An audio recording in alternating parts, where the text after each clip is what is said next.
Le dosage du limonène et du citronnellal, deux composés contenus dans l'huile essentielle de citronnelle, est effectué par chromatographie en phase gazeuse.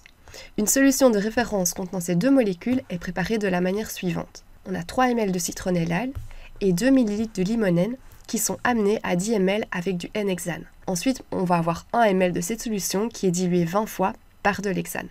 Et c'est cette dernière solution de référence qui est utilisée pour l'analyse. À partir d'ici, on vous explique comment réaliser une solution de référence qui puisse être analysée. En fait, on réalise simplement une dilution des molécules qu'on souhaite quantifier, c'est-à-dire le citronnellal et le limonène. Pour ce faire, on va partir d'une solution pure en citronnellal et d'une solution pure en limonène. Et l'information qu'on vous donne ici, qui est écrite entre parenthèses mais qui est primordiale pour la réalisation de cet exercice, c'est ce qu'on appelle la masse volumique. La masse volumique, elle est exprimée en grammes par millilitre. Ça signifie que 1 millilitre de citronnellal pur, il pèse 0,85 grammes. Pour le limonène, 1 millilitre de limonène, ça pèse 0,84 grammes. Dans la suite de l'énoncé, on vous explique comment se fait l'obtention du chromatogramme. On vous parle de la phase stationnaire, on vous parle de la phase mobile, on vous donne comme info ici le débit, 1,5 ml par minute, d'un gaz qui est l'hélium. Le volume injecté, on vous mentionne qu'il est de 0,5 microlitres. On vous parle du détecteur, c'est un détecteur FID. Le détecteur FID, c'est le détecteur qui est le plus utilisé en chromatographie gazeuse. C'est un détecteur à ionisation de flamme. On vous donne la température au niveau de ce détecteur, on vous donne la température au niveau de l'injecteur. Vu qu'on est en chromatographie gazeuse, il faut que les molécules qu'on étudie, les molécules que l'on quantifie, il faut qu'elles passent également à l'état gazeux. C'est pour ça qu'on travaille avec des températures qui sont importantes. Pour ce qui est de la température de la colonne, vous voyez qu'il y a une évolution, une augmentation de la température au cours du temps. On vous parle du T0. Le T0, qu'on peut aussi écrire Tm, c'est le temps mort. Et on vous donne les temps de rétention du limonène et du citronnellal, ainsi que les largeurs des pics à mi-hauteur de ces différents composés. Je vais représenter ici le chromatogramme. On a l'intensité du signal au cours du temps. Les informations qui nous sont données ici, c'est donc le T0 comme on vient de le voir. On sait que le front de solvant, il sort à 5,5 minutes. Donc ici, on va avoir le temps exprimé en minutes. Vous avez un premier pic à 14,2 minutes. Premier pic à 14,2 minutes qui est dû au limonène. Et vous allez avoir un deuxième pic à 26,5 minutes. 26,5 minutes qui est dû au citronnellal. Je complète avec ma ligne de base. Pour la largeur du pic à mi-hauteur, on vous la fournit ici en minutes. On vous dit que pour le limonène, c'est égal à 0,5 minutes. Et on vous dit que pour le citronnellal, cette largeur de pic à mi-hauteur, elle est égale à 0,75 minutes. Vous avez 5 sous-questions différentes. On va maintenant répondre à chacune de ces sous-questions. Première sous-question, quelle est la masse de limonène injectée ? Les informations que l'on connaît dans l'énoncé qui vont nous permettre d'obtenir cette masse du limonène injecté, c'était la préparation de la solution de référence et le volume qui est injecté par l'injecteur pour réaliser l'analyse. Il nous est fourni ici, on a un volume injecté qui est égal à 0,5 microlitres. Ce que l'on va faire, c'est représenter le schéma de dilution de notre limonène. On sait qu'on part d'un volume égal à 2,0 ml, donc on a à la base 2,0 ml de limonène qui sont amenés à 10 ml avec de l'hexane, amenés à un volume de 10 ml. On a ici un facteur de dilution qui est égal à 5. Ensuite, l'énoncé nous dit qu'on prélève 1 ml de cette solution. Donc, comme à mon habitude, je représente verticalement les flèches où on a un prélèvement et horizontalement les flèches où on va avoir ce qu'on appelle une dilution. Bon, 1 ml, lui, il est dilué. Cette solution est diluée 20 fois par de l'hexane. Donc, je vais avoir ma flèche horizontale. Et on amène ce 1 ml à du 20 ml. Ainsi, on a un facteur de dilution qui est égal à 20. Au niveau de l'injecteur, il va prélever 0,5 microlitres de cette solution pour qu'elle soit analysée. On va calculer maintenant la masse comprise dans les 2 ml de limonène. Alors au niveau de l'énoncé, on vous donnait comme paramètre important la masse volumique et on vous dit 0,84 g de limonène, ça équivaut à 1 ml. Dans mon schéma de dilution ici, on part d'un volume de 2 ml. On va réaliser une règle de 3. Donc si j'ai 2 ml, je multiplie 0,84 par 2 et ça me donne 1,68. Donc je sais que dans mes 2 ml, j'ai 1,68 g de limonène. Dans mes 10 ml ici, on a simplement réalisé une dilution, donc je vais aussi retrouver ces 1,68 g de limonène. Ici, on prélève 1 ml de ces 10 ml, donc on va diviser la masse de 1,68 par 10. Je sais ainsi que dans mon 1 ml, je vais avoir 0,168 g de limonène. Il y a une dilution qui est réalisée, donc j'ai exactement la même masse en limonène dans mes 20 ml, c'est-à-dire 0,168 g. Et alors ici, je vais convertir mes 0,5 microlitres en millilitres. 0,5 microlitres, c'est égal à 0,5 fois 10 exposant moins 3 millilitres. Et je sais que dans ce volume, je vais avoir 40 000 fois moins de limonène. Donc je divise 0,168 par 40 000, je calcule ceci et ça me donne 4,2 fois 10 exposant moins 6 grammes. Et si vous convertissez ça en microgrammes, ça va valoir 4,2 microgrammes. Donc pour la première sous-question, quelle est la masse de limonène qui est injectée? La masse de limonène injectée, c'est 4,2 microgrammes.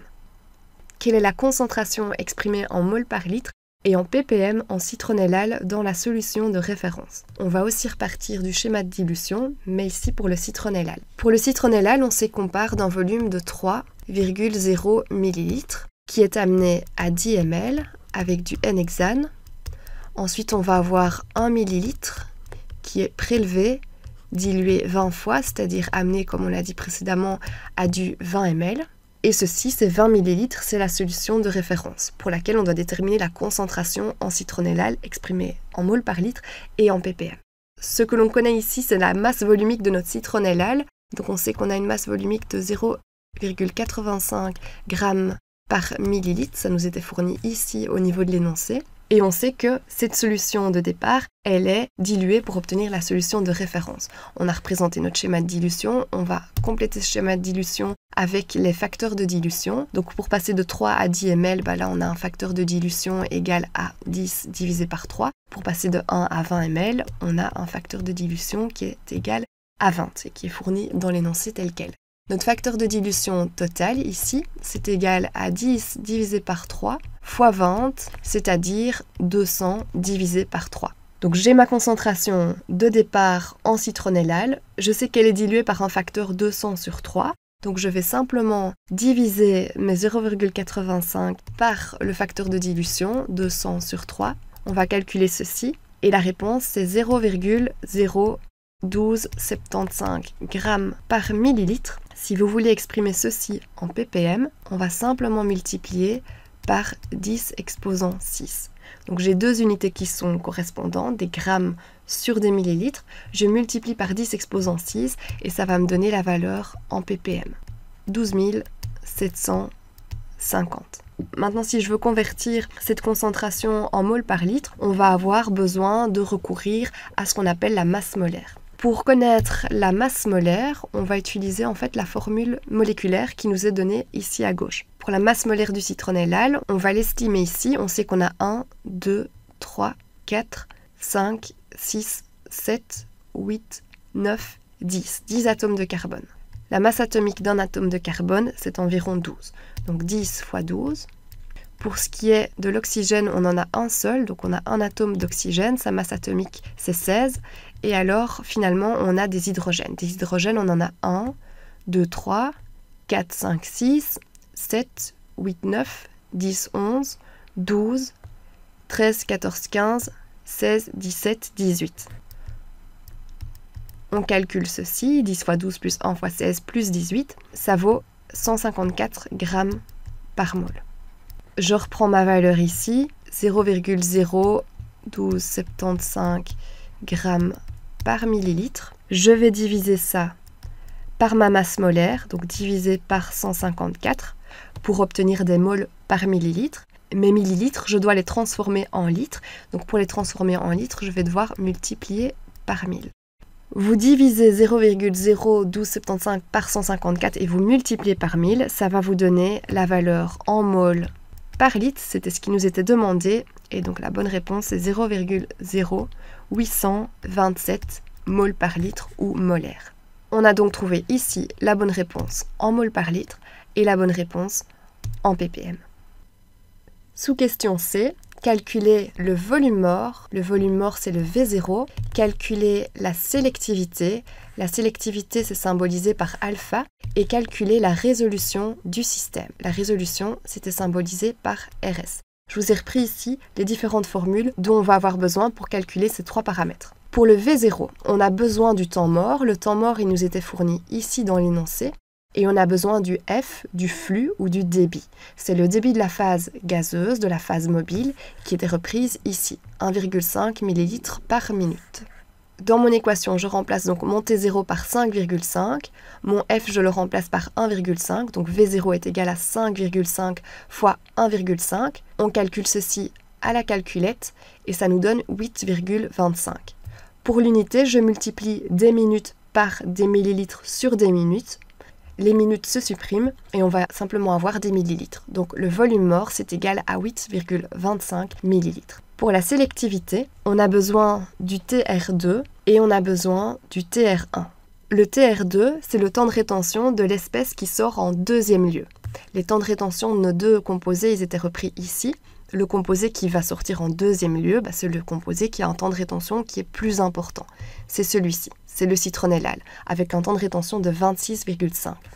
Pour ce qui est du TR1, donc 1, c'est-à-dire le premier composé qui sort de la colonne, c'est le limonène qui a un temps de rétention égal à 14,2. Pour le T0, on va reprendre le T0 qui nous est donné dans l'énoncé et qui est égal à 5,5. On remplace au niveau de l'équation, alpha est égal à TR2, c'est-à-dire 26,5, moins T0, 5,5, divisé par TR1, 14,2, moins T0, 5,5. On calcule ça à la calculette et ça nous donne 2,41. Comme on l'a dit précédemment, le facteur de sélectivité n'a pas d'unité étant donné qu'on divise des minutes par des minutes. Pour le dernier paramètre, c'est-à-dire la résolution, on va avoir besoin du TR2, c'est-à-dire 26,5 minutes. On va avoir besoin également du TR1, c'est-à dire 14,2 minutes. Et on va avoir besoin des largeurs des pics à mi-hauteur. Largeur des pics à mi-hauteur exprimées en minutes, ce qui est bien le cas au niveau de notre énoncé. On nous les donnait ici, les largeurs des pics à mi-hauteur. Je remplace au niveau de mon équation. Donc TR2 c'est égal à 26,5, TR1 c'est égal à 14,2, 1 divisé par 1,18 c'est une constante, et je remplace mes largeurs des pics à mi-hauteur. Donc la largeur du pic à mi-hauteur pour la première espèce qui sort de la colonne, c'est le limonène, donc ça va être 0,5, et alors la deuxième espèce qui sort de la colonne, sa largeur de pic à mi-hauteur, c'est égal à 0,75. Voici ce qu'on obtient, on calcule ceci à la calculette, et on va tomber sur la valeur de 11,6. Tout comme le facteur de sélectivité, la résolution elle n'a pas d'unité. En effet, on divise des temps de rétention qui sont exprimés en minutes par des largeurs de pic à mi-hauteur qui sont exprimées également en minutes. Pour la question suivante, on nous demande de calculer l'efficacité de la colonne. L'efficacité de la colonne, on va devoir la calculer à la fois pour le citronellal et à la fois pour le limonène. Je vous ai repris la formule de l'efficacité ici. Concernant tout d'abord le citronellal, on va devoir utiliser le temps de rétention du citronellal qui nous est fourni ici dans l'énoncé et utiliser sa largeur de pic à mi-hauteur qui nous est fournie ici. Donc on va simplement remplacer au niveau de notre énoncé l'efficacité de la colonne pour le citronellal. Elle est égale à 5,54, la constante, multipliée par son temps de rétention, 26,5, divisé par la largeur du pic à mi-hauteur, 0,75, le tout au carré. On calcule ceci à la calculatrice et on obtient 6916. L'efficacité, elle n'a également pas d'unité, étant donné qu'on divise un temps de rétention exprimé en minutes par une largeur de pic à mi-hauteur qui est exprimée également en minutes. Pour ce qui est du limonène, on va procéder de la même manière, sauf qu'on va utiliser les données qui sont relatives au limonène, c'est-à-dire le temps de rétention du limonène, 14,2, et la largeur du pic à mi-hauteur pour le limonène. Je reprends mon équation ici, je vais remplacer, donc l'efficacité de la colonne pour mon limonène, c'est égal à la constante, 5,54, multiplié par le temps de rétention, 14,2, divisé par la largeur du pic à mi-hauteur, c'est-à-dire 0,5, le tout au carré, on calcule ceci et la bonne réponse c'est 4468. Dernière question, quelle est la hauteur d'un plateau théorique? La hauteur d'un plateau théorique, on va devoir la déterminer à la fois pour le citronellal et à la fois pour le limonène. Vous avez la formule qui est reprise ici. Cette hauteur d'un plateau théorique, elle est égale à la longueur de la colonne. Attention, on va devoir exprimer ici la longueur de la colonne en millimètres.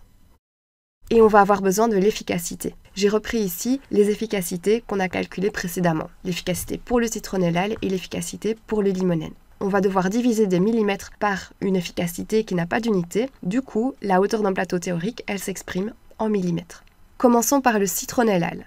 La longueur de notre colonne, elle nous était fournie ici au niveau des indications concernant notre phase stationnaire et on vous expliquait que la longueur, elle est égale à 60 mètres. On va devoir la transformer en millimètres. 60 mètres, c'est tout simplement égal à 60 000 millimètres. Je reprends ici mes formules. Pour le citronnellal, je remplace. HEPT, c'est égal à 60 000 mm divisé par l'efficacité de la colonne pour le citronnellal, c'est-à-dire 6916. Divisé par 6916, on calcule ceci, ça nous donne la valeur de 8,68 et l'unité millimètre, donc 8,68 mm. On réalise la même chose pour le limonène, donc HEPT limonène, c'est égal à 60 000, on travaille avec la même colonne. Et on divise par l'efficacité du limonène. C'est 4468. Et alors on calcule ceci et on va trouver 13,43 mm. On a ainsi correctement répondu à l'ensemble de l'exercice.